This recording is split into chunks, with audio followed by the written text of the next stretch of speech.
Okay, so now it's time for another weekly update.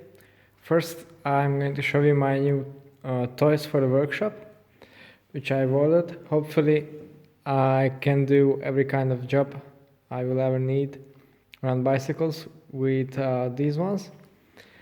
But for first, I have the Parktool TS4 wheel trimming stand, which is the newest model and should accommodate every possible kind of wheel on the market.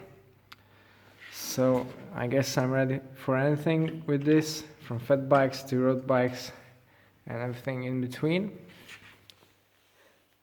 It's fully adjustable. I don't have the dials for it. I really couldn't warrant the price. I'm just not really the wheel builder who needs that as of yet, but I'll practice on this one without the dials and we'll see how it goes. I've got a lot of wheel sets coming up, so hopefully this will help me to keep them straight and true. And I will also need a wheel dishing gauge for that to complement the trimming stand. So this is the Parktool WAG something 4. Yeah, wheel alignment gauge. And of course, to keep track of spoke tension and to tension the spokes themselves with some spoke keys. This one's for internal nipples, some another ones for externals, and then I have the PTO1, I think it's called. This is the Parktool. No, it's TM1 actually. So this is a spoke tension meter, which also has a nice app to go with it, so you can save your work and see how you're doing in terms of spoke tension.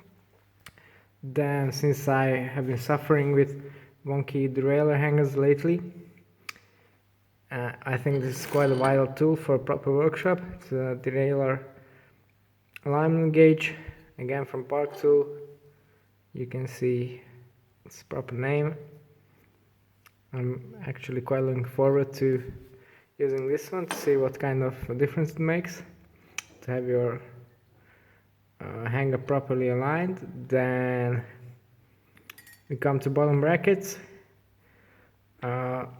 This tool is for extracting bearings and cups for oversized bearings, PF30, BV30 and so on, all the kind, 30mm spindles. As you can see, quite a large diameter here. Also bearing drifts to go with it for installation. Then we have basically the same thing, but for bottom brackets that use 24mm axles. This again, bearing punch for removal, some drifts for insertion. If you want the types of these, then this is the Parktool BVT30, this is 90. Then another tool I got before, but I think it's worth mentioning. It's a special kind of pliers for master links. I use this quite a lot, so definitely worth having. Then I got tired of my old Shimano housing cutter. This looks extremely sharp. It will probably take a finger even. And it also has this other part for doing up the cable ends, so that's also really nice. Then what I have here is a carbon saw blade, which has some, should be diamond coating I think, or something like that, because carbon is extremely abrasive to standard saw blade and they can't cut it properly, so this is to avoid the lamination and damage caused by improper cutting. Then you may have noticed that I do a lot of integrated aero bikes, so for that I've developed some homemade techniques, but actually this set should make it even easier to route the cables and should speed up the build considerably.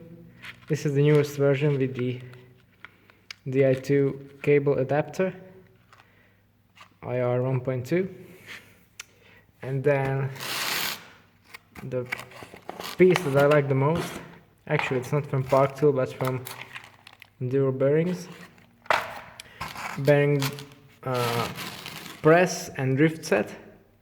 So this is both for hub and bottom bracket bearings.